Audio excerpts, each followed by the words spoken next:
skim through the surface. I can't indulge these urges. Make sure I'm always chasing, but it will never let go. You've always been my cage, vicious lover. I start to love the taste, but then it's over. Wanna feel you in my veins now and forever and ever, my vicious lover. You'll always be my cage. You'll always be my cage.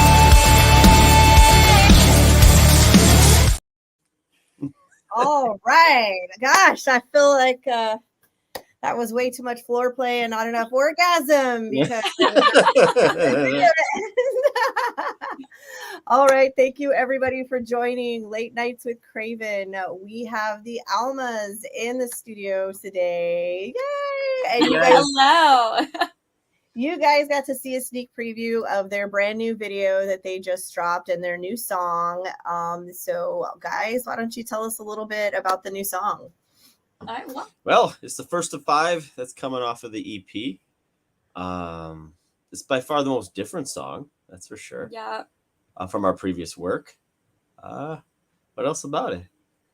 Well, I mean, you kind of covered a lot of it. I mean, we really wanted to step outside of our comfort zone with this one. And our producer for the EP, Kyle Odell, he really pushed us. Yeah. We came in expecting something completely different, and then we showed up and we were like, whoa, this is really different. So it was a great change of pace. I want to say Cage was the last song we wrote in the studio. And as soon as we were done, he was just like, this is going to be the first one you guys put out. Yeah. He started, was just like, you guys are putting this one out first, and then it's going to set up for the rest of the releases. Yeah. And as he said, those are all going to happen throughout the year. This is the first of the 5. But yeah, this is, we've been kind of not stuck, but we've been sitting in a mental health awareness and addiction awareness mindset lately. So this is still on the same baseline of the message that we want to share to people, that you're not alone and that times can be tough, but you can still get through it. But with a guitar riff that makes you want to just headbang the whole time. Yeah, like literally wants to like make me destroy my studio. I love it so much. I feel like I don't know. I just like I want it. You just can't help but like move around when you hear the guitar riffs are just so sick, and your vocals sound so amazing and so passionate in this one. So, what inspires your lyrics? Who writes the lyrics? So I mostly write the lyrics. Sometimes I get like writer's block or stuck in my head, and I bounce things off of Frank. He's my wall that I write with.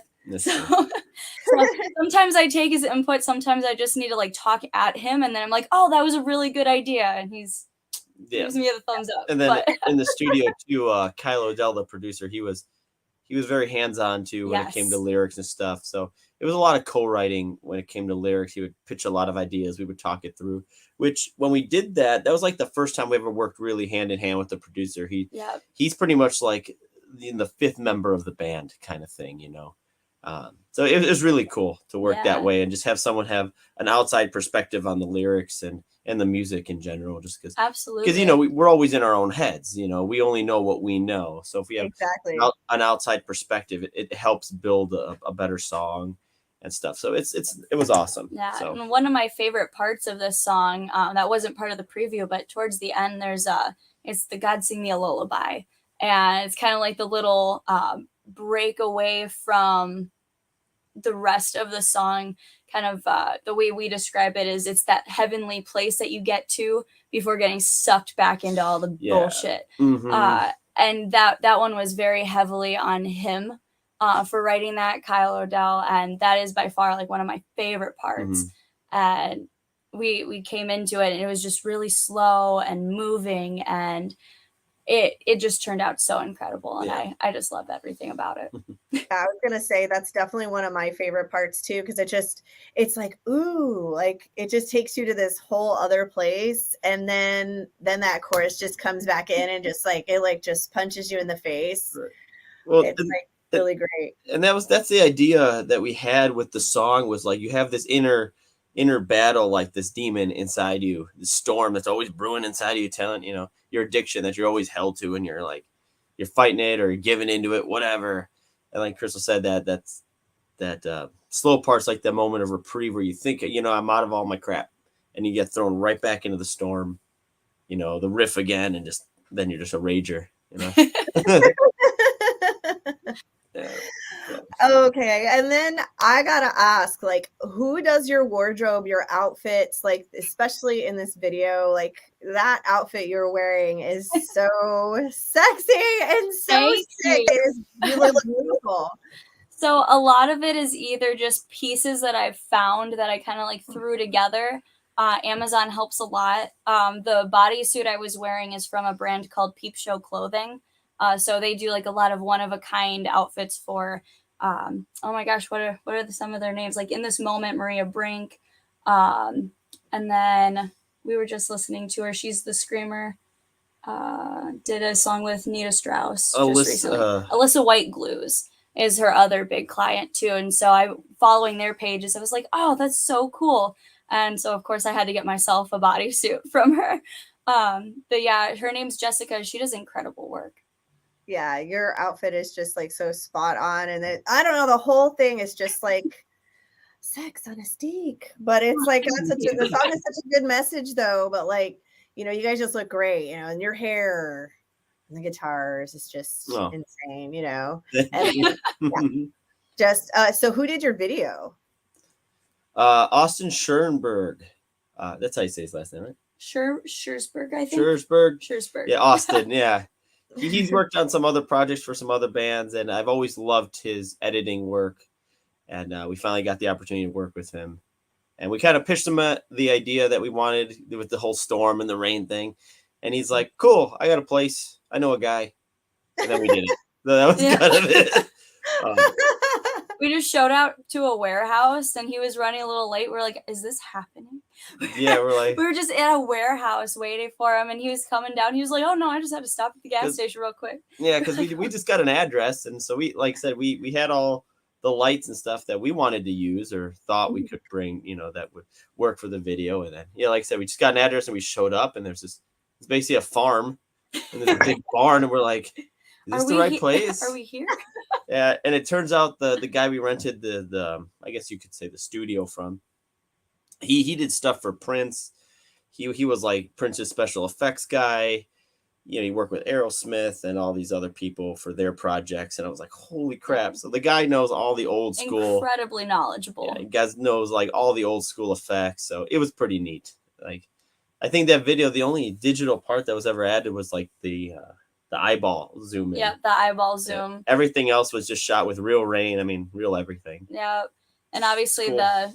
The walk up where I'm in real time and the guys are in slow-mo, that's just an overlay that we did because we made sure we're like, okay, well, let's shoot the guys and then we'll just make sure that I walk in areas that they aren't supposed to be standing. And then we made it work. It's like 3 separate shots put together to create that. But yeah, Austin, he's extremely good and we're going to go to him for our next music video as well. So really excited about that. Mm-hmm. Yeah, it looks like a lot of fun. I know like music videos, it can really either be like your worst nightmare as a band, or it can be just like the funnest experience in the world. And a lot of that just depends on like the director and the videographer and who your team is like putting it together. Because I know I've had some like where my bandmates are like toddlers. I love you guys if you see this. But they're just toddlers. It's like, oh my God, really? You're asking me if you could go take a nap in the tour bus right now? It's like, are we done yet? Are we done yet? I'm like, we've been here 20 minutes. What do you mean, are we done yet? Yeah. Then I was just reviewing footage for a video we just recently shot and earlier today. And, my production friend, him and I were sitting there, and my guitarist, who, again, love you, Chris, when you see this, he's like the worst offender for like wanting to go take a nap and like, are you done? Like, can I go now? Like, he was like the whole video. I'm like, we're going to have to cut so much because he's grinning. He is smiling. He's having like the best time in the world. And I'm like, I love this.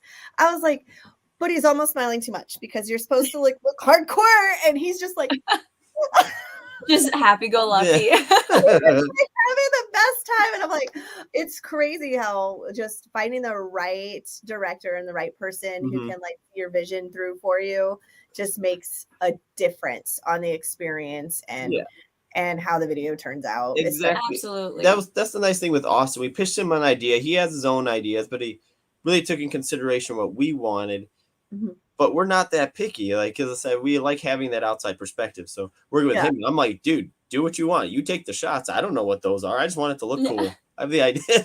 I got the idea, the theatrical idea of it. But like, I said, you work your magic, man. You do you, and you tell me whatever you need. So. Yeah, I know. And that's the thing too, is like, as musicians, it's like we almost have to wear so many hats, because like, they'll come to you and they'll say, okay, you've got this music video. It's like, I need a storyboard. I'm like, I got the cool outfit I'm going to wear. And I've got like this like vague idea of, oh, I want some rain, or, oh, I want this warehouse, or, oh, I want this creepy vibe. And I'm good. And I've got a song, right? So it's really cool when you can get those people that have those, like, like you said, the outside perspective, and they can hear the music and kind of feel inspired to kind of do their own. Yeah, because at the end of the day, they're artists too. So I want them to put their art into it. Yeah, I hired you for a reason. I don't know how to do this crap. You tell me. So, but awesome. He's a great guy to work with. Austin Schoenberg. Good guy. Awesome. So out of, I'd say, all 5 of the songs that you guys recorded, which one would you say was the most challenging to write? Either like emotionally or just like in general. Oh God. I think it was either Cage or Crowns. I want to say Crowns for me might have been the hardest. Yeah. We have a song called Crowns, and that one's kind of about, there's a lot that can go into it, but it's kind of like being like where you live your life online. Like nowadays everyone is so wrapped up on their phone, social media, just everything aside from reality at times. And so it's a song about saying, you know what, everyone's doing their own thing online. I'm just going to take myself offline. And so it's kind of like the death of your account is kind of how we wrote the song lyrically. And it's also kind of, I guess you can say, like social media bullying can be tied in, where it's like people pushing you down and pushing you to the edge and just trying to like take whatever happiness you have in your projects or in this or that, and then you're just saying, you know what, I'm just gonna be happy doing my own thing. I'm gonna take myself out of this, because a lot of people can base their success on their online numbers or anything like that, and people are really quick to bring you down because they can hide behind their computer screen. They want to take your crown of achievement, and so that's kind of where the song came out. But the concept to try to put that into a song where it can be universally interpreted to others makes it very hard, because even though we have concepts in mind for our songs, we try to write universally. So you can draw something from it, but you don't have to know necessarily what we were drawing from. We want people to be able to create their own opinions on or their own vision for the song. So that's what made that song, I think, really, really hard. Yeah, there was just a lot of layers and trying to make it all fit together. Yeah. So and we wrote this EP in 2 weeks in Nashville, and we were staying up.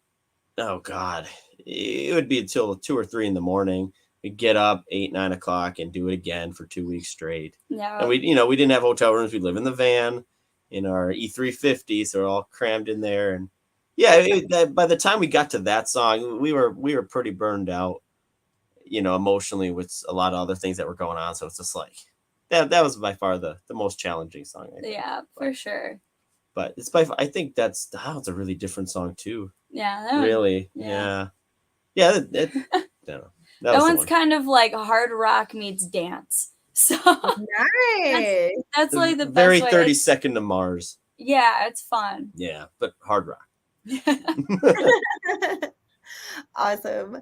So you said you're going to be trickling out the releases over, 2023, and then what are like tour plans, show plans? You guys going to be touring again? So right now we're kind of just sitting and waiting and getting everything lined up. But February we're going to be not hitting the road, but like hitting our normal schedule of playing every weekend. March we're going to be actually hitting the road. So we'll be back out on tour March, April. That one's not announced, so I don't know if I can. Which one? April. Yeah, I can't say that one. I can't really say what it is, but that'll be a fun one. But in March, we'll be out with Scotty Austin, formerly of Saving Abel. Yep. We'll be out with him throughout the month. And then we have April. Are we talking May? Tours in May? Yeah, there's something in the works for May. But June is gonna be another tour to down to Texas. And all these are running. Yeah. all these tours are running, about 2 to 3 weeks in length. So basically every single month we'll be out for 2 to 3 weeks.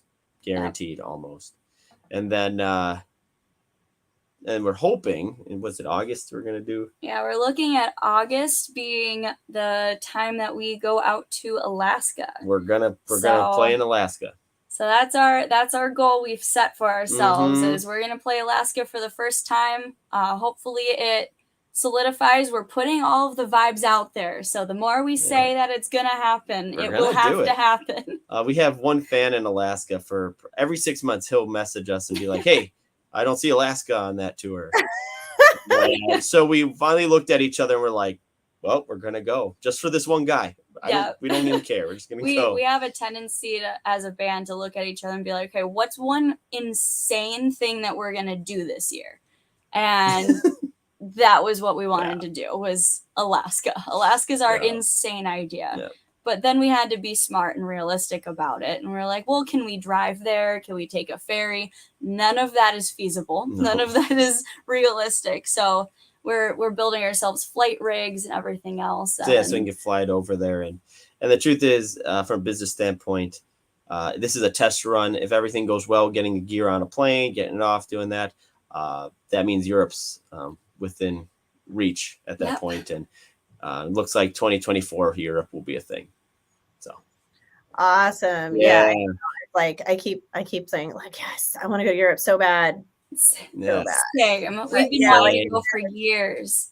It's such a challenging thing, like getting the gear over there and like all the stuff that goes with it, because and everyone's like, oh yeah, you can just pay for carry-on. I'm like, yeah, I don't want to trust my stuff on a plane. So it's like, you got to rig it. You got to get the right flight cases. And then like we have this one thing I flew back with, I bought it in California and I flew home with it. And it was a perfect test for this flight case we bought. But it's like, we have the flight case and then you've got like this like shock padding, like on the outside. And then like, between like the outside of the case and then like where the gear is and the rack or whatever. And, and I was sitting on the plane. I sat right on the wing. Like I flew, did I fly Southwest? I think it was Southwest. I'm totally throwing them on the bus right now. I love Southwest so much, but these guys, they take my flight case and they literally, I just watch it. I'm sitting right over where the cargo thing is, so I can watch it as it's being loaded in and out of the plane, and I watch it just tumble down.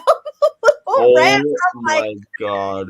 It's just like, I was like, no. I'll take a video of it too. And I sent the video to the guys in the band because they had flown home separately from me. And I'm like, well, I guess we'll see how this looks when we get it on the on the oh my God. I'm taking carry-on with all of my stuff. Yeah. So like all the like but that thing, it's like our mixer and like our in-ear rig and everything like all in one giant thing. So like that's our biggest thing is the in-ear rack. Yeah. Same thing. Yeah, it's basically if that gets on a plane just fine, then the rest is fine. Yep. Yeah, because we had a drummer fly drums once, and his bass drum got like destroyed. Oh yeah. What we were gonna plan on doing is, we were gonna have like Axe effects or whatever little pedal board things I would never do that. But for Europe, that's what we're going to do. And the idea is if whoever band we play with, we're just going to ask them, hey, can we use your drums? We'll bring the breakables. Yeah.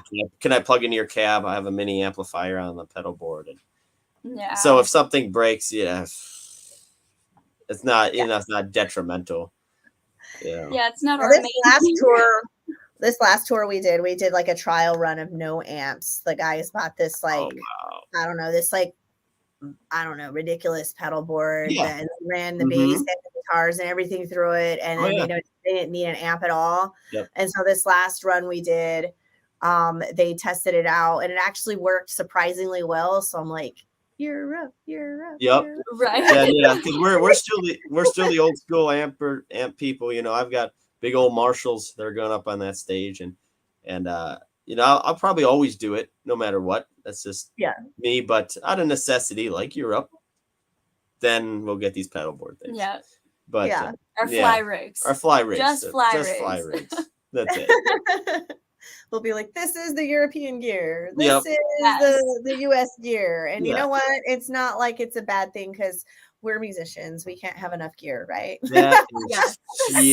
Unfortunately. We just got ourselves some new toys. So. Yeah, we just ordered some new microphones, a new wireless pack. Sennheiser just came out with some like brand new stuff, I think, this past year. So we're trying some of that stuff out. So it'll be good. Nice. Yeah, I have a new CAD audio mic. It's like this retro looking microphone that they just came out back in October with. And it's this beautiful like gunmetal, like gray color. And so I'm like planning this whole music video with like this 1920s, like, prohibition vibe just so I can bust out this microphone. Oh, yeah, that'll be sweet. Even in a studio, I have to like show it off. It's so pretty. Right. So so how did you guys like get together as a band? How long have you been around? Well, I started the band back in 2016. I was in another band, and in that band I had a huge drinking problem. So amongst trying to quit drinking and sobering up, I decided to start a new band. And as I was trying to find my soul, started the Almas, and in Spanish, Almas means soul. So the souls. But so that's how the band started. And Crystal joined soon after, about a year after the band started. Yep. She was in the band. And that's pretty much how it started.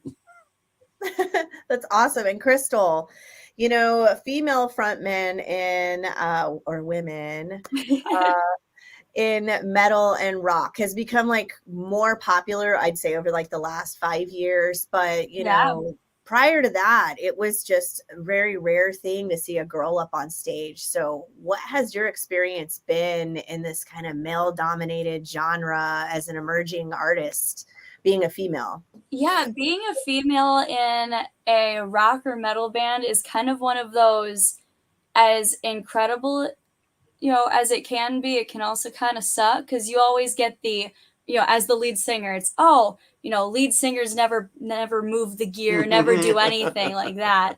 And so we'll be like loading into the venue, and a female lead singer, is loading gear. And so, of course, everybody makes their comments like, the girl's moving gear and she's the singer. So it's a nonstop thing that I have to hear. And I'm just like, I'm just a member of the band, doing my own part of the band.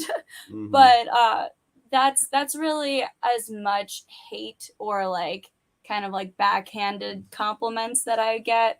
Otherwise, it's more so just like, hell yeah, female rock. Like that's the majority of it. Everyone's gonna love or hate the female like voice in a rock band.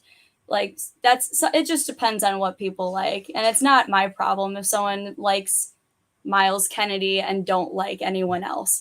Like I'm not gonna. I'm a girl. I can't sound like anything else. Well, the other thing too, what we wanted to do when we wrote music too was to try not to sound like the other female fronted bands out there. We wanted to try to bring something new to the table where people were like, oh, that sounds like Haley Williams, or that sounds like the Pretty Reckless, or sounds like Hailstorm. We try to really make our music and everything different, so we could try to stand independently from that as well. Now, granted, we still get those comments because red hair, and the first person they think of is Haley Williams. Yeah, so. Exactly. But yeah, I get, because I'm always wearing like black and red and like gothic dresses. I wear dresses on stage. It's just more comfortable for me. Everyone always like compares us to Evanescence, even though like musically, I really don't think we sound anything like them. They're a little more harder and symphonic than we are, but yeah, I can see how like the comparisons can kind of be like, well, but I think you guys do a really good job of like standing on your own, and I think you have a very authentic and very unique look for as a front man too. Thank you. So yeah, I think you guys are awesome. You're totally doing it. Because yeah, I remember, I'm going to totally be aging myself, like 10-15 years ago when I started out as a female in rock and metal, like there was nobody. And people just look at you and be like, oh, like they thought I was a groupie because I was like you. I'm helping the drummer load in because they always have the most gear. And so I'm like carrying like a stand or something. And someone's like, oh, who are you fucking, you know? And I'm like, all of them. All of them. All of them. All of them. You know, it's like drummer on Monday, guitarist on Tuesday, bassist on Wednesday, you know, the keyboardist on Thursday. And, you know, Friday we have an orgy for you. Stick around, man. It's gonna be fun. And they just look at me like, is she for real? No, the best is when they I think it was my second show ever. I had an artist that we were performing with come up and just be like, hey, like, thanks for coming out. You know, this is a fun night of music, isn't it? And I just having like a conversation as if I was just a show goer. And then I did my hair, makeup, got in my rock clothes, and I went up on stage and she was just like, oh. She was like, that, like, luckily it was just another girl that was just having conversation, but that happens so often where people are like, oh, you're the merch girl or you're the girlfriend. It's like, well, I'm all three things. I'm the merch girl, girlfriend, and singer of the band. Yeah, she's like a triple threat girl. Yes. Yeah, and it's funny, like you said, like I totally do this on tour because, you know, people comment, like you said, like, oh, the singer and she's a girl and she's carrying gear and whatever. I'm the one, by the way, I park the tour bus. Me. If it's challenging, we have to reverse, we have to parallel park or whatever. Like, I'm the one that like owns it. So the guys they don't want to be responsible for that. So they're like, okay, Kraevin, you're up. And then I'm sitting there and I'm in Deep Ellum in Dallas and I had to parallel park the thing. And I shove the window open. I'm like, hey, everybody, the girl right here. Girls can drive. All right. Take the memo. 5 men in this tour bus. And the girl fucking parked it parallel in Deep Ellum. Just saying. And PSA, everybody. And everybody on the side of the window was like laughing because I'm like, I parked it. Me right here. Girls can drive. See, I rarely drive, but that's his job. And I'm okay with that because I like to be shotgun, not behind the wheel. Yeah. Same. I also speed way too much. So see the boys, Chris is the one that speeds a little bit. He's the one that's like got the lead foot. But he doesn't like go over the speed limit, but like because the bus is so much bigger, usually I stay like 5 below the speed limit. So if it's 75, I go 70. Yeah. And then same with Johnny. I think we both kind of stay between like 65, 70. Chris is like, oh, in Texas, we're going 80, baby. We are hauling. We are. You know, it's like, but yeah, I don't really drive it much unless like we're somewhere, like if we end tour somewhere near where like my family lives or something. Sometimes I'll stay like an extra couple days and the guys will fly home and then I'll drive the bus back myself. Or, you know, if they have challenges with parking, then that's my turn. Sure. But most of the time, I don't drive. I sleep or, you know, I'm doing like social media or doing something in the back. And yeah, for me, it's like I have, you know, I have good, decent cell phone service, but I can't look at my phone and watch videos all damn day. I can't. So for me, I'm like, I just have to drive. I'm always the first one up anyways. So I just drive and, you know, I own the vehicle and everything. So I'm like, I'll just drive it. If I crash, it's my fault and I don't have to be mad at anybody, you know? So, what's your craziest tour story?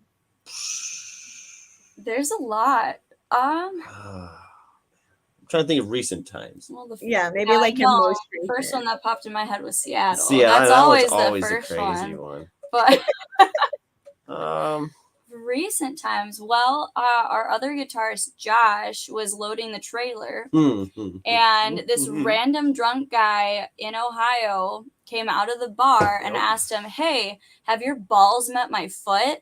Josh turns and says, "What?" and kicks him right in the nuts. Didn't know the guy, just randomly came up to him, did that, and then of course he was just like, "Oh shoot, I just kicked this guy in the balls. I should probably get out of here."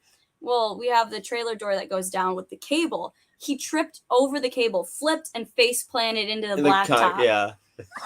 Karma's a bitch. It was instant karma. Yeah. And Josh was probably gonna do something, but then he saw that and he was just like, "Nope, the blacktop did it for me. I don't need to go after this guy now." But that is awful. I can't even. That was fun. Just randomly kicked him in the balls for no reason. Yeah, just straight completely random. Wow. I'm trying to think of anything. Yeah, lately things have been kind of chill. Yeah, which I guess is a good thing. It's good. Yeah, I can only think of like random, like stupid things. Like we played a show in Mississippi at like this really late night bar called the Juke Joint. And our first time playing there, we were just navigating the venue, and it was super packed. There was a bunch of people, and we were like, okay, well, let's start heading out. So Frank was already in the vehicle. Everything was packed up. Josh and Andrew were still inside. So I'm like, I'll go get them. And I'm going through the stream of people, and we start going out of the venue, and I'm walking down the stairs. And I, as you see in the music video, I like to wear some nice, cute clothes. And this biker dude just like is walking up the stairs, and he just looks at me, he goes, boing, boing. Just complete trash. Just completely inappropriate. And I'm looking at him, and he starts like talking at me because I didn't respond. And it was interesting. At least I had Josh and Andrew with me, so they weren't going to let anything happen. Yeah. Frank was in the vehicle. He's just like, what did I miss out on? It happens when I'm not there. Yeah. Like, she tells me, oh, yeah, this guy did this. I'm like, oh, I want to kick someone's ass one day. Like, one day. God. When it gets really bad. I know. That's the crazy thing about being a female artist. It's like everybody, they're like, I don't know, like class and chivalry just like goes out of the window. It's like it's like, I don't know, maybe the guys from Breaking Benjamin and like Skillet and Seven Dust get this kind of stuff, but it's like, man, do you get dicks in your DMs? I mean, luckily I haven't had that in a very long time. But I do get people grabbing my ass at shows. Yeah. Like we'll be having a random like civil conversation. They'll just be saying that I have a great voice. The band is awesome. They really enjoyed themselves. And then I'll be pulled off into another conversation. I'll be like, oh, well, thank you so much. I'll start walking away, and they'll just smack my ass. I'm like, we were cool up until that moment. It doesn't happen too often, but it happens often enough where it's kind of just like, okay, maybe I should just sit in the vehicle the rest of the night. Or put on a sweatshirt. Even there was that one time, without naming names, but there was a band we were touring or on the road with for a few dates. And their manager at the time, their road manager, did some really inappropriate stuff. Yeah, he was like messaging me and being like, "Don't tell Frank," but I had to go approach him. I'm like, dude. I laugh now because it's over funny, with. But I'm like, geez, in the moment, I'm like, what is wrong with some people? Like, have some decency. Like, I understand if you don't know somebody and you're flirting, like, I get it. But have some decency, for Christ's sake. I know, it's insane. It's insane. And it's like, especially like, at least you're like attached. Like, I'm single and like, I love it, but then like people know this and they think, oh, because I'm on social media, that means I want to date. No, I don't want to date you. I'm here for music only. Don't invite me out for drinks. Don't ask me out for coffee. Right. Don't send me your penis. Yeah, please don't. Not like, that's just not a good segue into anything. And it's just, I don't know. It's like, I'm not here for dating. I don't have Facebook dating app. I'm not on any dating. It's like, why? I am here.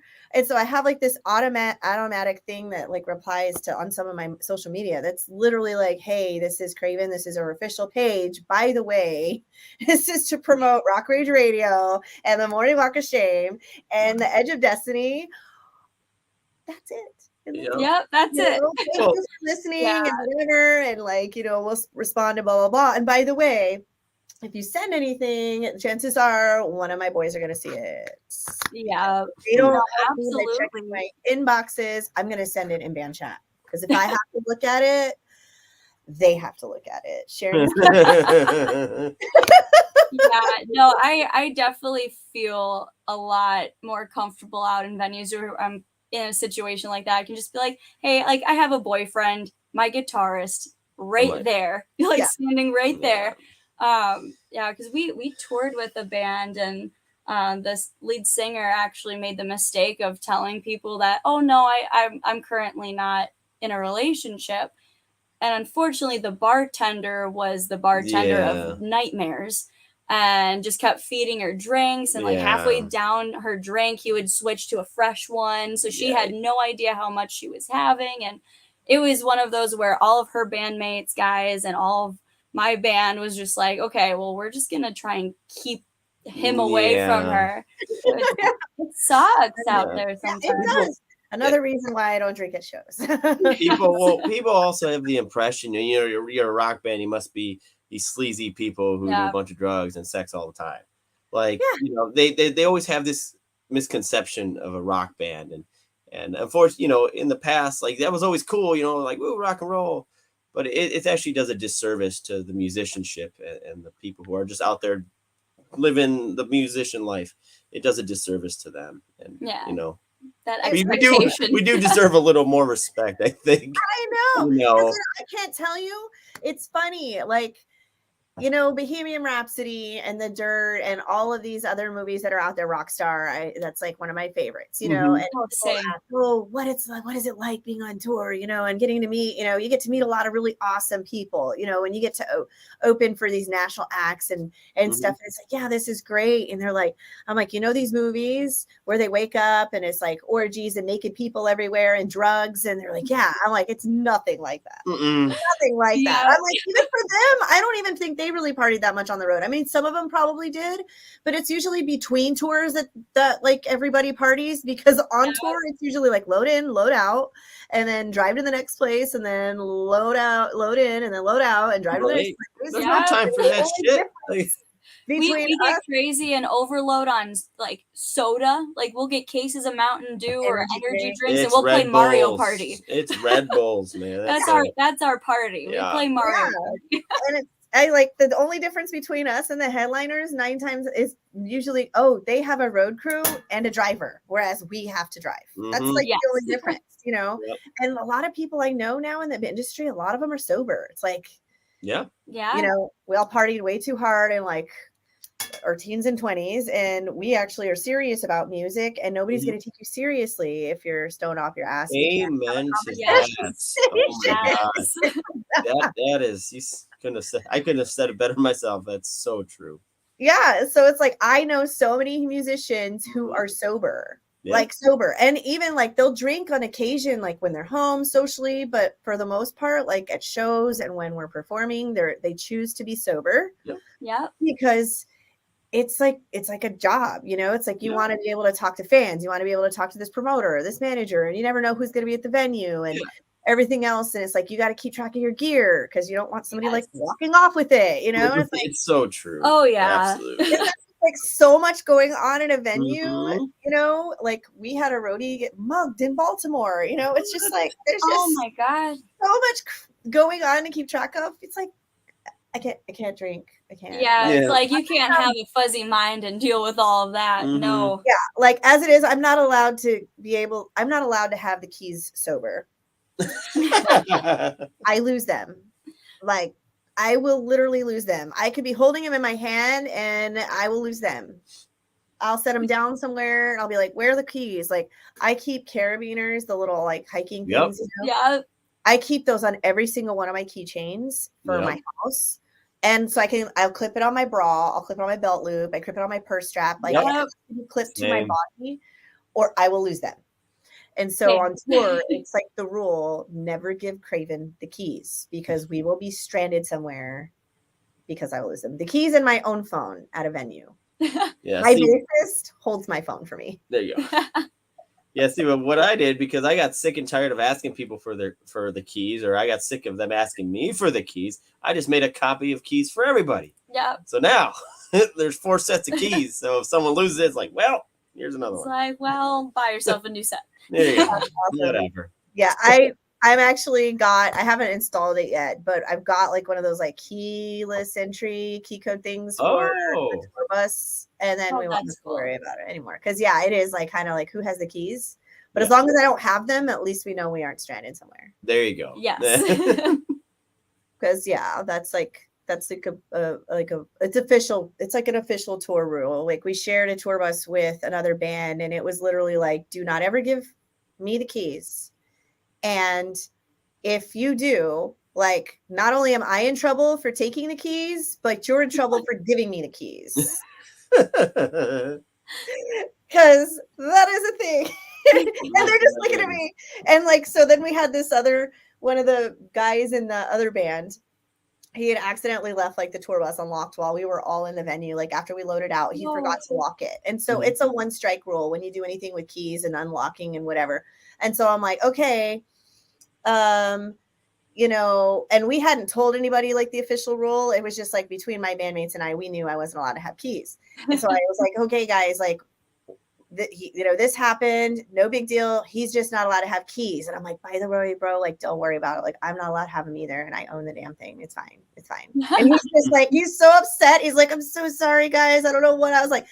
It's fine. Like, nobody broke in. All our gear was already inside. Like, it was unless they wanted like a bunch of deodorant and like and like energy drinks, like they weren't gonna run off with anything. So I was like, it's fine, you know, live and learn, and you're not allowed to have keys, and it's okay because join the club. I can't either.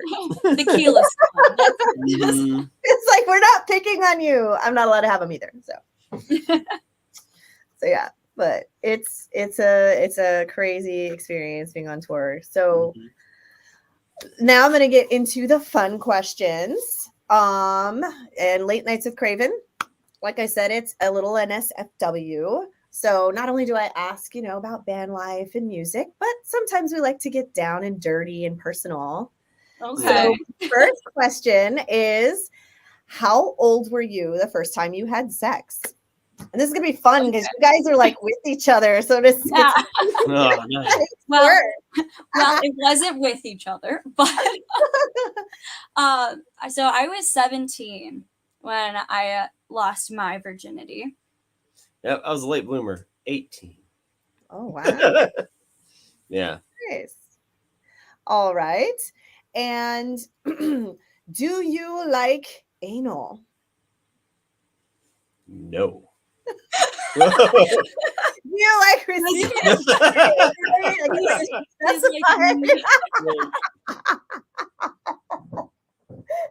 It depends, I guess, for me.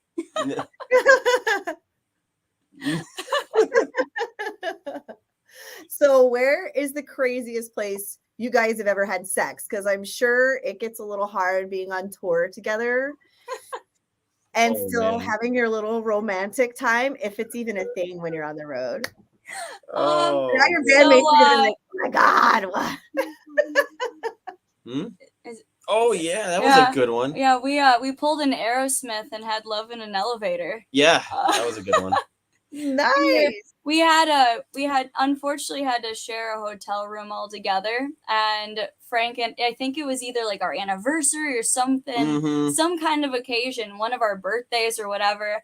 And we were just like, yeah, we're going to do this. And then the guys were like, yeah, we'll have a hotel all together. So then we had to just be like, well, we need to go get ice. And yeah, that was it. Yeah. But or I was outside. There was like, we were at like a Lowe's for something. There was Lowe's, and then there was some abandoned restaurant right next door. So we went behind there one time too. We played an outdoor festival and we went in the woods. Yeah. we went down a trail and then went off the path. Some real classy shit. You know? Yeah. That's our rock star moments. Yeah. We're just like, well, if we get caught, we get caught. But and honestly, a lot of the times, you know, because of the bandmates and everything, you know, Josh being away from his wife and Andrew too, out of respect, we keep the relationships up pretty low key for the most part. Just out of respect, you know. But there are those times. We were like, well, we need to do some project shopping, and while we're here. Mm-hmm. Have they ever walked in on you guys? Oh no. I don't think so. No, because half the time we're always sleeping in the van, so and that's kind of like we're always really there together. There is none of that. Like we're all in an E350 together. Yeah, there's yeah. Have you guys ever walked in on like your parents or like a family member ever?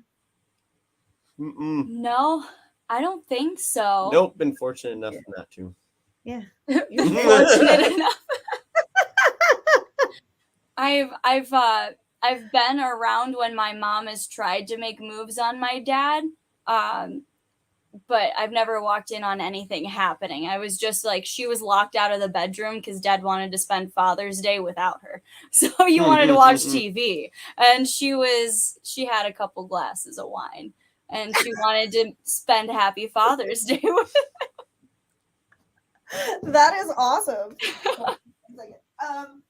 So, have your parents ever caught you in the act? Almost.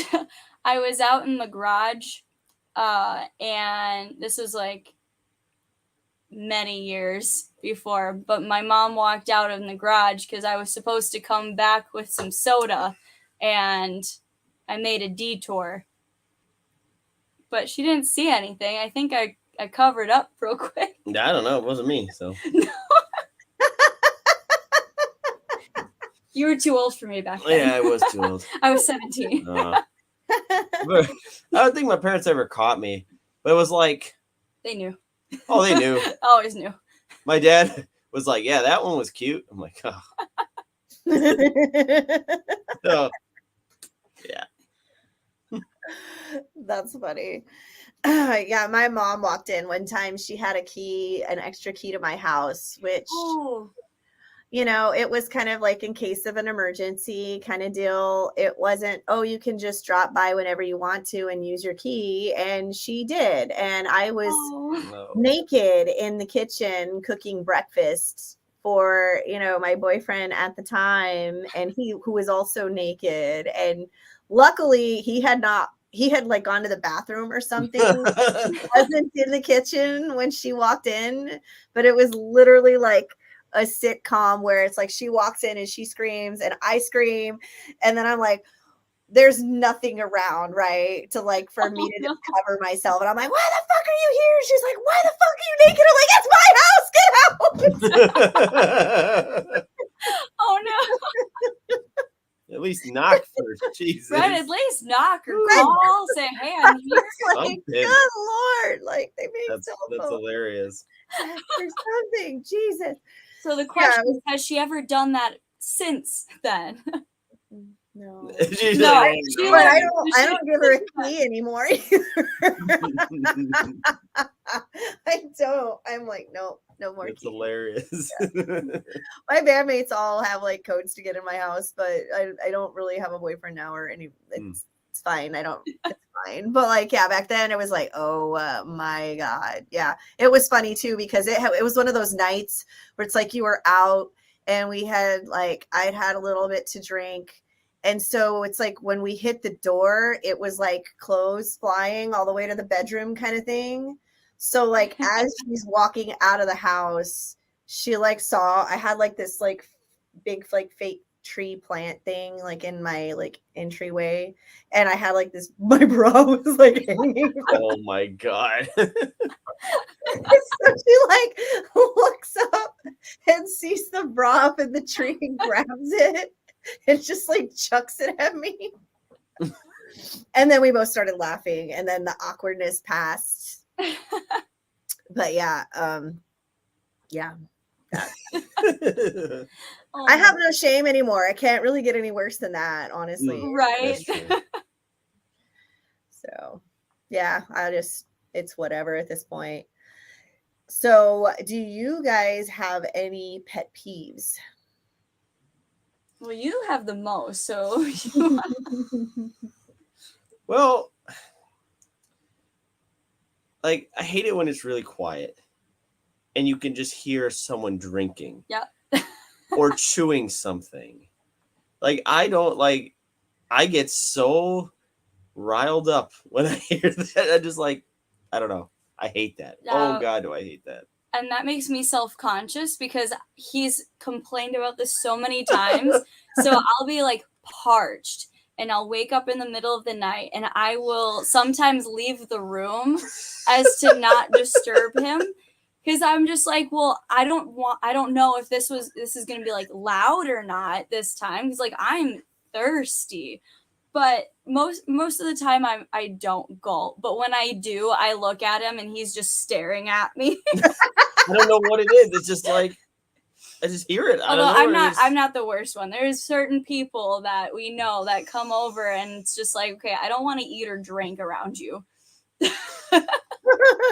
It's like we're not allowed to order food while you're here. You can starve until you leave. And no. Yeah, that's one pet peeve. Yeah. I hate having people ask me to repeat myself. Mm.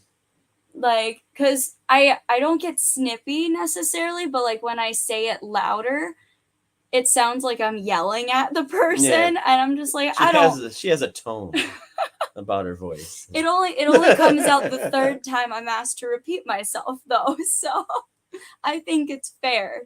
Yeah. But we're all deaf, so it happens a lot. Oh, Yeah. Okay. Music-related pet peeve. Oh. Yeah. When bands get up on stage and decide they're going to have a practice instead of just line checking their shit and calling it a day. Yeah. Oh, man. Yeah. I hate that. Now, we played with a band, and we were warned about them. Mm-hmm. But we didn't think it was going to be as bad as it was. But they got up on the stage. The sound guy was trying to set up the mics on the drums and try and set everything, patch everything in. And the entire band isn't playing together, but they're doing their own thing. Ugh. Like the drummer's banging on the drums while the guy's putting the mics on, and the singer's just like doing his own thing off in the corner. Guitarists are both playing completely different songs. Oh, it was just chaos. I don't know. It was so loud too. It was ridiculous. I'm like, just wait for him to be done and then play when he asks you to. Yeah, I started compiling like a do and do not list of show things for bands. Just from tours. Like, God, I don't remember them all. Yeah, like don't leave early. Those bands that show up like 5 minutes before they have to be on stage, they play and they bounce. Oh my God. Who booked you? Why? Yeah. Exactly. Yeah. No, or I like think the ones that take forever to get their gear off the stage. Yeah, who just I was just gonna say we've played a few shows with this one band, and the guitarist every single time will pack up his pedal board, wrap his cables on the stage in the middle of the stage. Yeah, you can't get around him. His bandmates can't even get off the stage until he's done because he's just in the way.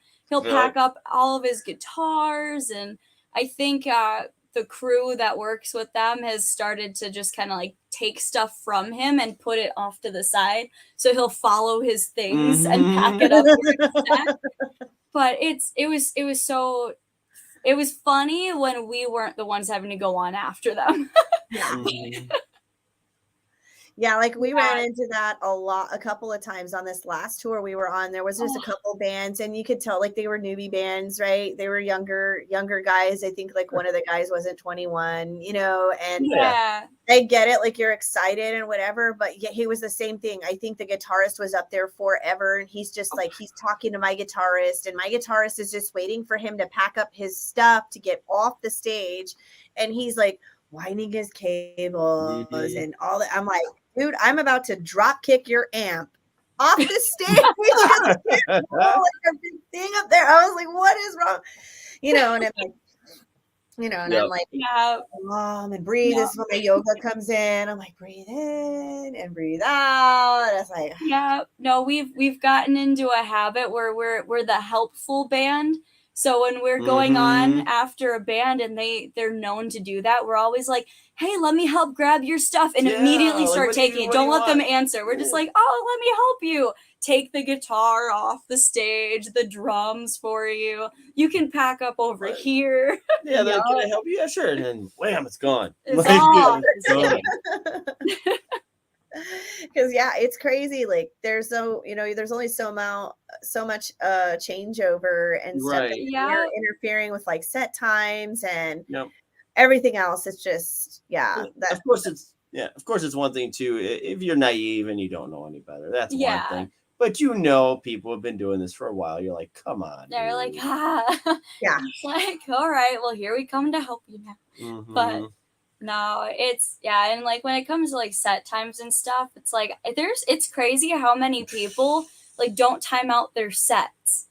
Like we had a band that had to get their set cut short, according to them, by the sound guy, and they came up after the show and they were like, oh man, we still had X amount of songs. They cut us so short. I'm like, you were like 10 minutes past your cutoff time already, and you still had this many songs to play? Like, how long did you think you were supposed to be up there for? Like, the other thing, too, we go on tour or something in a band, they're opening up for us or what have you, and, I'll be watching them, and, I'm watching the time, I'm like, all right, they got one song left, or now should be their time, and I hate it. They'll go, hey, Frank, over the microphone, they're like, do you care if we play 3 more songs? It's like, now what do you want me to do? You want me to be the asshole and tell you no in front of everybody? Fine. Like, play your 3 songs. I'm like, Yep. That's a thing. And I don't know. I'm kind of I want to say like a Nazi, but like when I get new guys in the band or like a new lineup, because I've gone through a couple of lineup changes. Thank you, COVID. Sure. Oh, same here. And it's like, anytime I get new people, I ask them, it's like, have you toured before? Like, what's your experience? How long does it take you to like set up and blah, and all this stuff. And like, before we go on a tour, it's like, I have a timer on my phone. I'm sitting there and I'm timing out our set time. I'm timing out how long it takes them to tune between songs. I'm sitting there. If they're looking at their fretboards too much, I'm turning the lights out. I love that. In the dark. I'm like, and they're like, I had a guitarist and he was like, Kraevin, you can't do that. I'm like, he's like, I can't see. I'm like, well, good. Figure out how to play with your eyes closed. And he's like, oh, well, it's very complicated. I go, more complicated than playing Bach or Beethoven blindfolded? Because that's how I prepared for recitals. So if I can do it, 2 hands on a piano, if Freddie Mercury can lay down and play like this, I'm sure that you can figure out how to play at least half the song without looking at your fretboard. By the way, they make these like cool, like glow in the dark things you can put on your fretboard, and you can get like nail polish. It's like black light, whatever. And you can put it on the little like dots on your guitar. I'm like, problem solved, people. But we're not looking at a fretboard the whole time. That's boring. And then I time them, like when we're playing a set, like we're ready for tour, I literally will sit there and I time from loading into the rehearsal space, setting up, playing the set, loading out. Same thing. I love it. We do that so often. Yep. If we change anything with our gear, like, just at the end of the last summer, we lost our bassist, but we still run a live bass cab and everything else. So we have to team up with each other and like set this whole thing up. well, we were like, all right, well, let's time ourselves because now we're down a member. We got, the same amount of gear, but one last person. Yep. And so we timed ourselves putting it up, and we're just like, cool. Like, we know we're still within that good time frame. We're not going to take too long to set up or tear down. Yeah. And it's just, it's just being professional at that point. Yeah. These are things you should do if you want to perform on a professional level or try to make it in this industry. Those are things you have to do. And those are things that people are looking at and will respect you if you do these things, Yeah. And, not that it's ever been a problem for us before, but like we've heard horror stories of bands that, have been on tour with big national acts and get kicked off because they take too long or because their set times are, they're not playing within their, allotted time. People on festivals getting, kicked out and never asked back because they don't know how to play their time slot. So it's like, no, we're timing everything. Yeah, even our set is probably, if we have to play 45 minutes, probably a 42 minute set. Yep. Just in case, just to, play it safe. Who knows if a guitar, string breaks, or if my vocal mic doesn't, obviously the wireless sometimes goes out or whatever. Well, now we have the troubleshoot time. Yeah. Or if maybe, or maybe setup took a little longer. Yeah. Sound guy didn't know what the hell he was doing. I don't know. So yeah. I'm late for that. Yep. Troubleshoot period. Exactly. I love that. What is a little known skill that you have, non-music related? Ooh. I can fix people's appliances. Oh yeah. He's actually an incredible, not electrician, but he really knows how to do electrical diagnostics. I'm not. Yeah, I'd say I'm good at it. Yeah, when I'm not on the road, I'm an appliance repair technician, so that's why I bring that up. Nice. I don't know if I have anything. I'm in this band. Otherwise, I work at a bakery, so I cut bread. I used to be an actress on a TV show, so I guess that would be something cool, little known fact. Yeah, but awesome. She's good at acting. Yeah, and I mean that in a nice way. I'm like, I don't know how to take that. And that in a nice way. What's the luckiest thing you would say ever happened to you? Meeting you. Yeah. Yeah. Besides the obvious, no. I'm trying to think. What's really lucky? Me joining the band. Well, I mean, obviously. that's lucky too. No,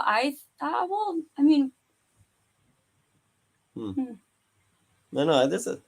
I've been blessed in my life. So that's luckiest. The luckiest. Okay, one from tour, I think, was Crystal was driving. We were in Wyoming, in the mountains, and so this one Montana coming into Montana, wherever the hell we were. Oh, I still have PTSD. So she was driving, and she hit some black ice for the first time, and so we were coming down the mountain, and there's basically mountain and cliff and nothingness, and the whole van started fishtailing everything. She never hit the guardrail. Nothing, no mountain. Car. The van straightened all out. We were all fine. That was pretty lucky. Yeah, everyone was mad at me until our drummer at the time went to go out of the vehicle to just check damage with Frank, and he stepped out and then he disappeared. He went under the van because it's so icy. Wow. Yeah, so it was bad. Lucky. Yeah, that was scary. Yeah, and not to be cheesy too, but honestly, we've been blessed and lucky for the team that we work with in this band. All the everybody just has the same kind of mindset. Everyone's in the same headspace, and it's awesome. And it's fortunate, I guess call it lucky, or like I said, I'm blessed to have these people around me that share the same vision, and we're all working towards the same thing. Yeah, I think that's a good answer. That's a great answer.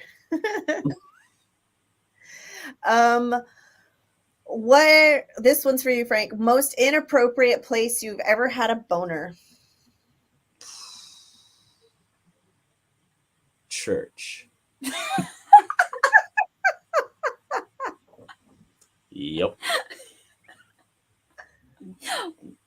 I don't even want to know what you were thinking about. I was young. What do you want? Yeah, probably the most awkward place for me. That would be a very awkward place. Yeah. That would be a very, yeah, that'd be awkward. Yeah. What is the biggest romantic fail you have ever experienced? Wow. Biggest romantic fail. I gotta think about this one. Maybe easier. How did we fail each other? Because I can't think of anything. I'm like, I don't know. Yeah, I'm trying to think of my other relationships. I don't know. Romantic fail.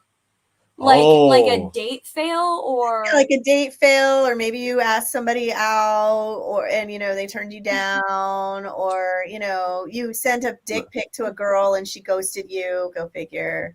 Oh, you first. Okay, I have one. Oh yeah, okay. I was trying to set the mood by lighting some candles one time, and I set the floor on fire. Yeah, that qualifies. That is awesome. That was something. Yeah. Oh my gosh. That's your story. Yeah, I think so. When I was in, oh my gosh, I want to say it was like junior high or something. I was trying to ask a guy out, and I forget what exactly happened, but basically there was like weird miscommunication. He thought that I was interested in someone else, and I was like, no, I was just like, no, I want to go out on a date with you. And then I just like stormed out of the room, and the door was wide open, but I hit the glass next to it. And and that was a very awesome time. That sounds painful. Yeah, I pretty much ran at that door too. So I was storming out of the room, and that was a big smack. There was a teacher like just down the hall that was like, was that you that hit the door? And I'm like, oh God, everyone in the school heard me. Wow. Okay, we have a question from a viewer. Let's see what they said. Blaine from Vibe Entertainment, Vibe Media. Hi, Blaine. Hello. Would you rather have sex with ice cream or froyo? Ice cream. Ice cream. I'm not sure what a froyo is. So I'm not gonna put my dick in anything. Frozen yogurt. Oh. I'm not gonna put my dick in anything I don't know. Oh, come on. You guys will literally put your dick in it. What flavor ice cream are you comfortable with? Pistachio. Pistachio. No. Ice cream. Ice cream. Ice cream. Yes, definitely ice cream. What's your favorite flavor? What, yours is pistachio, I'm assuming? Yeah. I forget what it's called. I think it's brown cow. It's chocolate and vanilla with like fudge. It's so good. That's my favorite. Awesome. Blaine replied and said, I can tell you apple pie ice cream isn't as warm as it sounds. Oh my God. Oh, that's Blaine. This is why we're friends. Amazing. He does all our AV. You have to try pistachio now, like Frank. Yes, try pistachio, Blaine. Let me know how it works out for you. Later. Call me. Yeah, Blaine is a funny guy. He does all the AV for like our live shows and like our music videos, and he helps me set up all the lights here in the studio. Oh, awesome. Yeah, so he's man to know. He is. He's a great man to know, and I love it because he's got like the dirtiest, raunchiest sense of humor ever. Like we'll sit there and we'll be like both working. Like I'll go to his studio and we'll be sitting there side by side, and I'll be like, we'll be like going back and forth about something, and then like we're talking about how like some people are into like foot fetish, and so then the next day I'm saying, hey, can you shoot me over this thing whenever you get a chance? He's like, only if you send me a feet pic. Well, this man is not specific, right? So I go on Google Images and I find like the nastiest picture that I can find, and I send it to him, and he's just like, I hate you. Well, then later on, where I said, I was like, oh, you love me. And he's like, I love your ass, but the rest of you, I'm still haven't done yet. So then a few minutes, like an hour or two later, I text him back. I'm like, well, karma, is your friend today, because I had saved that foot picture on my phone so I could text it to him. And every time I like go into my phone to do something, it's right there. I was having to look at it. And it's like throw up in your mouth horrifying every time. So I told him, like, I had to finally like delete that thing out of my phone because I kept going there and having to look at it. And he's so yeah, that, and he's like, that's what you get for sending me that stuff. I'm like, yeah, man. But yeah, it was gross. It was really gross. He says I can still picture it. It was bad. It was so bad. It was terrible. It was awful. So yeah, this is what we do when we're supposed to be working. Love it. Yeah. You have to have fun with it though. Yeah, for sure. Also my video is coming along nicely. Yay! Yeah. Video we'll be releasing this year. It'll be fun. We did a cover to Michael Jackson's Thriller. Oh, nice. So cool. Yeah, we did it just because why not? And Blaine's Vibe and Vibe Media is doing a festival here in Austin this year around Halloween. It's called Ghost Town, and it's a haunted music festival. So we did a recreation of the music video for the music festival, and he's working on it right now to promote the festival. So the Almas should totally submit to play the festival. That would be awesome. Yeah. Send us a link. We'll totally submit. He's accepting band submissions. So any bands who are watching, if you go to Vibe Media, their social media, Blaine, comment what your tags are. I forget. And also Red Room Entertainment Group or Kraevin at Rock Rage Radio, and get info on how to submit for the festival, because I know we're taking band submissions for that. It's going to be awesome. So it's going to be email Red Room. Yeah. Red Room Entertainment Group at gmail.com and submit your band for consideration to, or email submissions to BS by Productions Texas. You're a dork, Blaine. But yeah, Red Room Entertainment Group at gmail.com, and you can submit your band for Ghost Town. And it's going to be cool. There's going to be a cast there to like a scare crew running around to like scare people, because the town that it's being shot in, like Fear the Walking Dead's been shot there. That's cool. A couple other things have been shot there. I can't remember off the top of my head. And like the grand finale or whatever, where we shot the final big scene of the music video, is in this like church kind of building that they built for Fear the Walking Dead on that. Wow. Neat. So yeah, we got to do the whole like Thriller dance scene in there. It was really fun. So yeah, it's cool. Like it's a ghost town. They built it. It's like a movie set from like a TV set or something from like years ago, and a lot of places have shot there. So it's really cool. Blaine, changing. I know it's your real email. I'm just teasing you. I'm reading Blaine's comments right now. No, that really is his email, Blaine, because his name is Blaine Schultz, BS at Vibe Productions, Texas.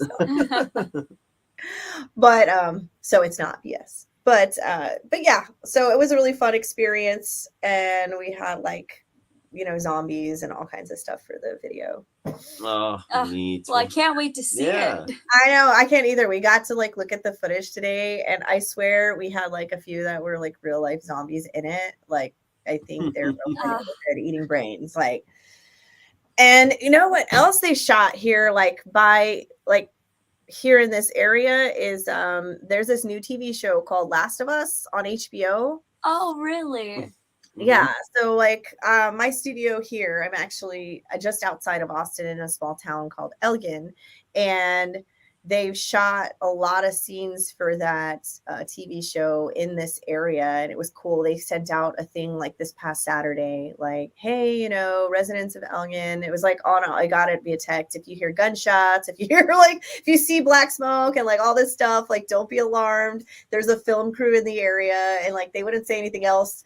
And I was like, I told Blaine, I was like, we should come over here. We should like go trolling and try and find like where they're shooting, because I recognized it. I watched the first episode of the show and they shot it right here in downtown. So like I recognized Oh, wow. So cool. That's cool. it. It was cool. It was really cool. I was like, oh my God, that's my town. That was so fun. I was like fangirling. So yeah, but Varsity Blues was also shot here, and What's Eating Gilbert Grape was shot here, and yeah, a bunch of stuff. Because it's like Austin is really great, you know, but like, and like places like LA are just so expensive to shoot in. Austin's really becoming like there's just been, I've noticed there's just been a lot more like filming being done here, a lot more shows being done here. I don't know if it's just because we have such a big artist community that just makes sense that, you know, where there's art and music, you know, film will follow. But it's really neat to see like Austin portrayed in, you know, TV shows and movies and stuff. So it's really Yeah, that's cool. That's absolutely. super sweet. it's awesome. Except for when they get it wrong, by the way. There's like a point with like the TV show when I was listening and they were like, oh yeah, you know, the Travis County Jail off the I-10. By the way, there's no I-10 in Austin. There's not an I-10 in Austin. We have a 35 and that's it. But yeah, it was funny. I was like, Blade and I were watching it together and I was sitting there and I looked at him. I was like, there's no I-10 in Austin. And he's like, I am well aware, Kraevin. I'm like, but they got it wrong. And he's like, what do you want me to do? Like, email the scriptwriter and tell them they got it wrong. Right. Call HBO right now and tell them Right. check the map before they start making references to roads in a town. But yeah, no, it's really cool. So if anybody hasn't seen the show, I've only seen the first episode, but it's pretty awesome. But it's based off of a video game. Yeah, Yeah, we actually have it right here. this one. Oh my God, It's not to PS4! play, so. Yay! I love you guys. You have PS4. No. Because like some people are just like Xbox. No, actually, I think the right here. Got our Yeah, PS4 is there. PS4. We also have an Xbox Xbox One. is right there. Yeah, I have an Yeah. Xbox. I have both just because I'm actually a PC gamer over anything. Okay. I am a complete noob when it comes to consoles. I don't know. I'm just really clumsy with the controllers. Fair. Mm.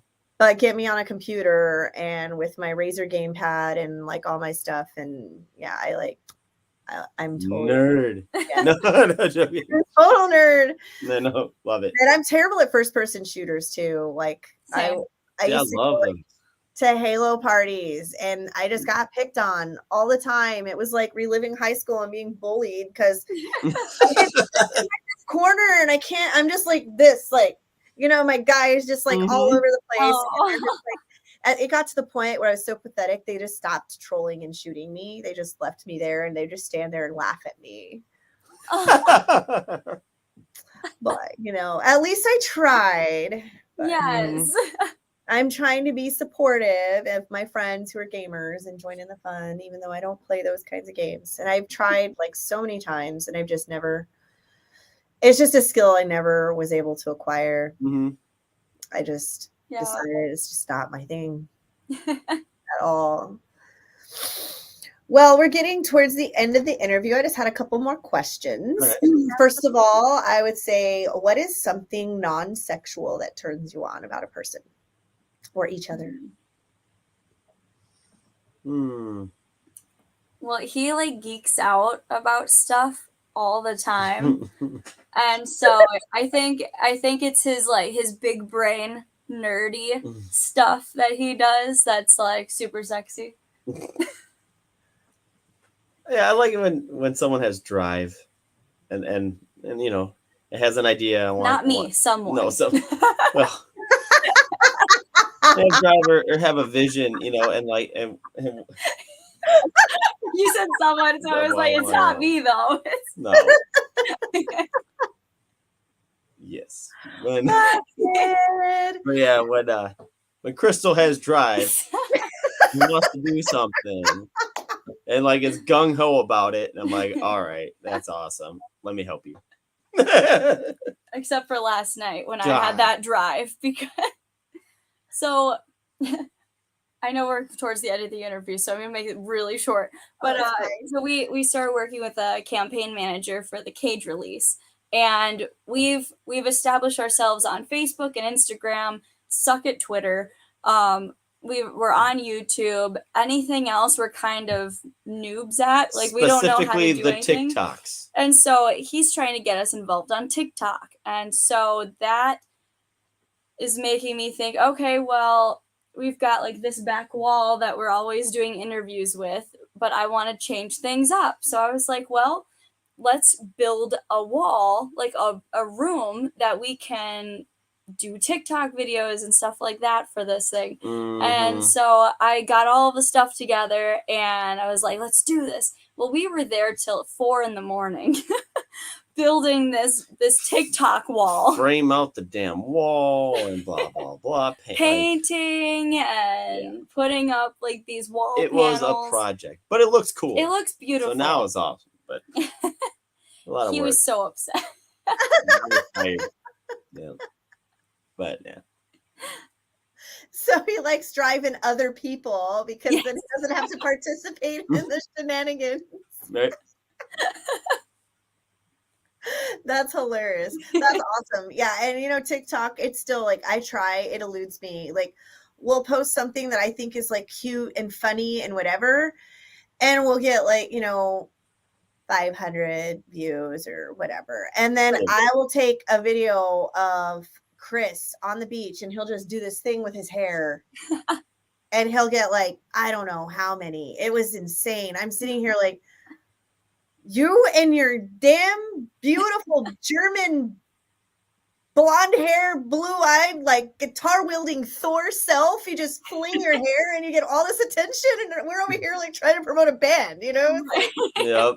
Just gonna throw videos of you and your hair on our TikTok and call it a day. Right. It's funny, like. So we start having fun with it now. Like every now and then we'll post like promos about like our songs, but it's just turned into this like the guys doing dumb shit on tour. Chris is obsessed with the flailing tube man arm things. Yeah. Same. And so like we were walking somewhere to like get food at a fast food place, and we walked by like a mattress store and it had like one of the arm tube things, and he just stands next to it. He's going like this, and we post that video. Of course, again, it does better than like anything else. I'm singing in the studio, sneak peek to a new song. Nobody cares. It's all the flailing tube thing. And Chris, yeah, oh gosh, it's a whole thing. Yeah, I'm like, okay, well, this is the generation we're in. We're musicians who do crazy videos, but it is fun. I think it is cool too. Like I think fans get to see like a different side of your music, when you do stuff like that. They see you as people too. It's like, oh, it's not always just this music video and this song. It's like, oh, look, he's a person who dances with the tube man and walks on the beach.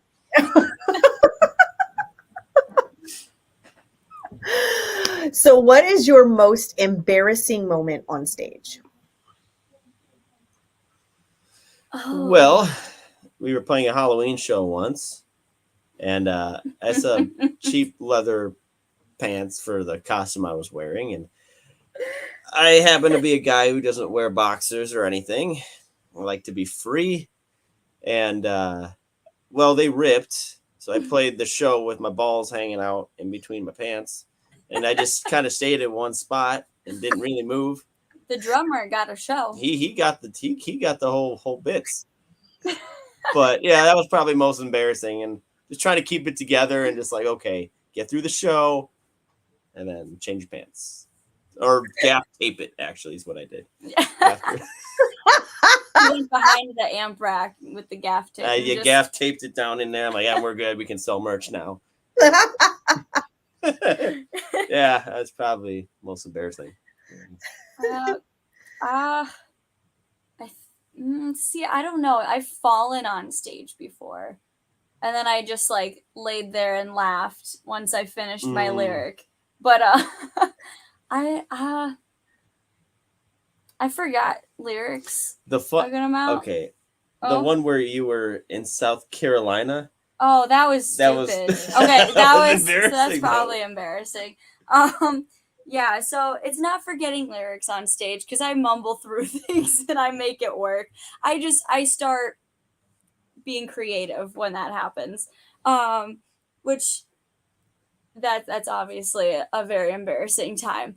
But with the first time we played South Carolina, I was up there and I was like hyping up the crowd and I was like, thank you so much, South California, for having us. I was going for it. I didn't realize what I said. And then my entire band is looking at me. The audience is looking at me with like tilted heads, like, what did you just say? And Frank was like, we're in South Carolina, not California. Yeah. Like, oh, that's cool. Yeah, that's occupational hazard when you're in a different city and state all the time, right? The drummer has to write down the state we're in on my set list. So I during part of one of my speeches that I do, I literally have to go look down. I'm like, okay, yeah, we're here. Look at what state like, we're where at. are we? Got it. Although our drummer has messed it up before. We played a show in Wisconsin and then we played a show in Illinois. Well, he gave Frank a set list that said Wisconsin on it. So we're in Illinois and he was like, hello, Wisconsin. And everyone was just like, boo. They're like, you're in Illinois. I'm like, Illinois. Close enough. Like, we're like 10 minutes out off the border. Fine. We're fine. Yeah, so I can't always trust my set list. Yeah. Andrew keeps him on his toes. He does. Yeah. I know. I always try. The hardest thing for me is remembering the bands that we play with. Yes. Because I always like try and give everybody shout outs. I really like to do that, but it's so hard. Like, like it's hard enough remembering what state you're in or what city you're in, much less the 3 or 4 other bands on the bill with you. Right. Yeah. Other than like, if you're opening for a headliner, obviously you know who they are. But like, it's so hard. And I sit there like beforehand. I've like messed up the name of a band before or just like listed all but one. I forgot one. I'm like, oh no. I felt terrible. I've been there myself. That he has to have the state written on his set list. Mm-hmm. I have Andrew write the bands we're playing with on my set list so I can have it. Although he writes it way too small, so it never helps me anyway. All right. So for our final question, as musicians, what would you say, or just for artists in general, what would you say to someone who is thinking about going into music or like something, inspirational, like to inspire people who are wanting to get into music or are currently pursuing some type of artistic career? Okay. I mean, mine would be never get discouraged if you don't immediately start seeing success. And I say success in that way because success is different for everyone. Mm-hmm. But it's definitely a long game. And if there's something that you're striving to do or some achievement that you're shooting for, then shoot for it. Don't wait for the opportunity to come to you. Make it happen for yourself. Mm-hmm. The biggest thing that we're always telling people, bands specifically, that come up to us and they're like, oh, you guys are touring all the time. We want to do that. Do it. Like, just do it. You don't have to have a booking agent. Mm. Just, we always tell people, like, we booked our first couple tours on our own. We did a month on the road. Then we were like, that was great. Let's do 2 months now. And we booked it all ourselves. That's honestly the only reason that we have Blind Anxiety Entertainment booking for us right now is he saw the initiative. He saw the drive. He saw that he would be an aid to us, not holding our hand while we were out on the road. Mm-hmm. So that's always something that I want people to know is like, if you want something, then go for it and never be discouraged. Just keep trying, keep going for it. Yeah. Yeah, like Chris said, when it comes to following your dreams and do it, as long as your dream doesn't hurt anybody and it's all done, with good things in mind, you can never lose. Having a job or working some other job is a means to an end to fulfill your dream. And, do what makes you happy because you live one life. And like for me, I studied sociology for 3.5 years. I almost have a sociology degree. And all I ever learned was that in life, we are told to look and perceive the world a certain way. But, when did we really make a choice in how we're going to live our life and do it? People hold this standard of, the American dream is you having the house and the kids and the car, that's perceived happiness or what we think is success. And the truth is, no, you define your own success. You define your own happiness. So go get it. And, don't worry about the money. That will be there. When people can see someone who's following what they want to do, and that vibe, that energy you give off creates success. So there you go. Awesome. And then for my female vocalist, what advice would you give to specifically to women who are, looking to get into music or a career where maybe, it's not a common choice for a female to pursue? Well, my biggest thing is get in the headset where we're in people always say like we're in a man's world. Well, then get in there, get dirty, get your hands dirty. Don't be afraid to just do it. You're going to have people, talk down to you or say, oh, she's doing it well for a girl. But as long as you are putting in your best efforts and you are enjoying what you're doing, that is all you need to do. Just do your best, work hard at it. There's always room to improve it, but you never have to prove to anyone but yourself that this is where you need to be. Mm-hmm. Awesome. Such great advice. Thank you so much for joining me. And then go ahead and share your social media links so people know where to go check out your new song and follow you. Yeah. Check us out we are everywhere at Almas the Band. So, and that's ALMAS, like on the screen here. almastheband.com is our website. So if you go on there, you can find our web store. You can find all of our social media, streaming accounts. Yes, thank you. Nailed it. But yeah, we try and keep it consistent because we don't want people to get lost amongst a bunch of different tags and stuff.